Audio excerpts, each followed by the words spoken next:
La région de Nanda était autrefois grande productrice de céréales. L'autarcie des communautés des vallées latérales du canton a nécessité la construction de nombreux moulins. Pas moins de 12 ont encore fonctionné au XIXe siècle grâce à la force hydraulique des torrents, Bis et de la Prince.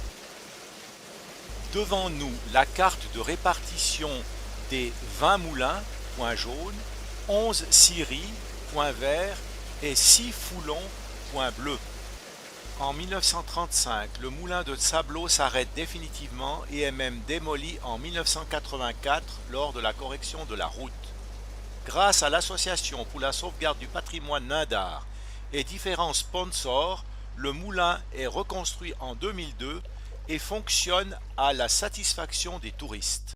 Nous voilà maintenant à l'intérieur pour écouter les explications de M. Simon Fournier, co-président de l'Association pour la sauvegarde du patrimoine Nindar. C'est de la farine de froment qui date entre les deux guerres, 30, 35, et c'est une personnalité de Bassenheim qui a dû vider son grenier. Il avait 150 kg de grains. Est-ce que je les élimine ou bien est-ce que je les conserve? Et naturellement, notre collègue de la confrérie a dit non, on les garde. Alors, pour les touristes, nous faisons cette mouture et on donne au boulanger et il fait du pain pour les animaux. Il faudrait bien protéger contre les souris, alors. Absolument. Donc, ça veut dire, périodiquement, on doit nettoyer la pierre, et non seulement les souris, mais les bestioles de la famille. Ouais. Donc, pour le boulanger, un des travaux principaux, c'est d'alimenter la trémille. Donc, on met le grain avec des mesures comme on les voit là, je peux vous les montrer après, qui datent d'avant Napoléon. Et l'exemple maintenant, nous traitons du grain qui date d'entre les deux guerres.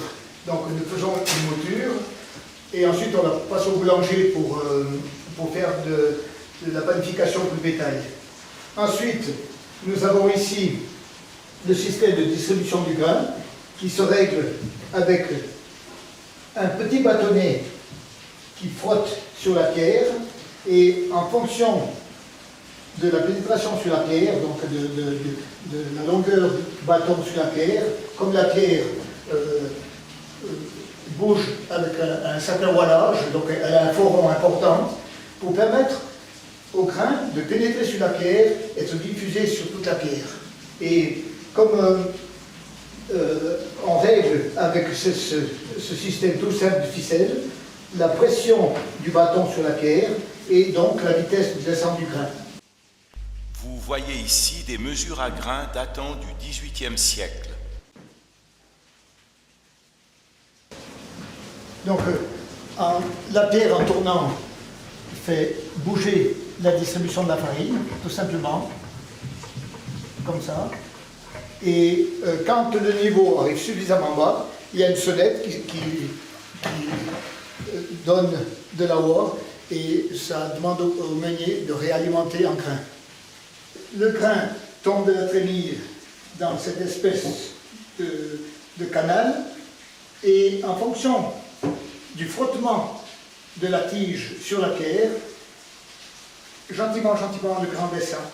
Donc en donnant plus de pression du bâtonnet sur la pierre, le grain descendra plus vite, tout simplement. Et la mouture sera aussi plus ou moins fine. C'est un modèle de moulin, de moulin à farine qui date peut-être de 500, 600 ans. C'est le système qu'ils utilisent encore dans les pays extrêmement sous-développés, où les enfants font tourner ces pierres, on met le grain par là, de n'importe quelle céréale, et puis on l'extrait par là, tout simplement. C'est les gamins, c'est les bêtes qui font tourner des petits trucs comme ça pour un ménage ou des pierres énormes quand il s'agit de trucs pour les villages et autres. Alors, dans les sacs que vous voyez derrière moi, c'est du grain qui date des années 30-40, qui ont été retrouvés dans un grenier qui a été mis en vente, et nous utilisons ce grain pour faire de la mouture pour le bétail. On trouve ici le solde de la roue d'entraînement de la pierre, du moulin qui date du siècle passé en tout cas, Et on voit très bien le travail des artisans de ce temps-là. Ils avaient pris du bois extrêmement dur pour fixer les dents, et le bois était taillé dans la masse, purement et simplement. Au contraire de la nouvelle roue que nous avons ici, où ils ont fixé avec des vis de 2 mm ces taquets de bois, et résultat, les dents enfonçaient ces fameux taquets, et les dents se cassaient. Donc nous avons dû modifier tout le système en fonction de l'installation de cette nouvelle roue. Et nous pensions au début que les dents de mélèze c'était la meilleure solution, et on s'est rendu compte, après analyse par des spécialistes, que c'était du frêne. Donc on a dû changer toutes les dents par du frêne, qui ont été rectifiées avec une machine numérique à l'aérodrome de Sion. Alors voilà la meule, la copie de celle qui est toujours en service. Ces meules sont faites en deux parties. Donc nous avons la partie immobile, qu'on appelle la dormante, et la tournante. Et une meule est concave et l'autre convexe pour permettre au grain justement de rentrer dans la pierre et d'utiliser toute la surface de la pierre. Alors comment on fait pour régler la finesse de la farine? Donc on joue sur le réglage de la mie. On voit cette partie métallique là qui soulève la pierre au moyen d'une vis que je vous montrerai tout à l'heure. Donc en desserrant la vis, automatiquement la pierre descend sous la tournante, et on peut ajuster au millimètre près, au 2 mm près, la pression de la pierre de la tournante sur les grains de blé. Dans la pierre, dans la tournante, il y a un logement où la mie, la pièce métallique que vous voyez au bout de mon bâton, rentre exactement dans le logement de la pierre. Et c'est cette partie métallique qui entraîne la tournante.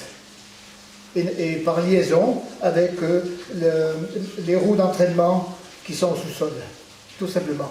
Et en levant cette nive, cette pièce métallique, automatiquement on lève la pierre ou on la rapproche du grain pour régler la finesse de la farine. Ceci, c'est la vis de réglage de la hauteur de la pierre ou de la finesse de la farine. Et c'est une erreur de construction. Pourquoi? Parce que normalement, le meunier, en ajustant la finesse de la farine, devrait avoir la vis de réglage à proximité de voir ce qu'il fait. Pour voir ce qu'il fait. Ouais. Donc, sur ce moulin ancien, la vis de réglage était de l'autre côté. Donc c'est une erreur de reproduction, si on veut. Et je vous montrerai en bas après comment la vis prend action pour lever ou descendre la tige qui mobilise la mie. Nous allons maintenant descendre au sous-sol pour examiner la machinerie. Comme le moulin ne fait pas actuellement de farine, le système est déconnecté et seule la roue extérieure tourne. Donc la mie ou la pièce métallique qui entraîne la pierre est fixée sur cette tige métallique. La tige métallique est entraînée par le rouet, et le rouet, c'est exactement comme un rouet qui file les haleines. Ça veut dire que cette roue est entraînée par celle-ci, hein, et la pierre a un rapport environ de 8 par rapport à la roue principale. Donc cette pierre, c'est celle que nous avons vue tout en haut, où on peut régler l'épaisseur. Voilà, alors pour régler l'épaisseur, qu'est-ce qu'on fait? C'est tout simple, il suffit de lever cette tige. C'est ça. Alors pour lever cette tige, on a la vis qui monte ou qui descend cette poutre. Et on peut régler au dixième de millimètre près l'écartement des deux pierres, tout simplement. C'est extraordinaire. Ouais, c'est vraiment, il ne faut pas croire que nos anciens étaient plus bêtes que nous.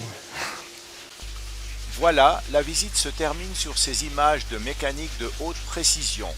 Nous remercions M. Fournier pour sa disponibilité et ses compétences et espérons que dorénavant, chacun d'entre vous saura moudre son blé avec ce moulin.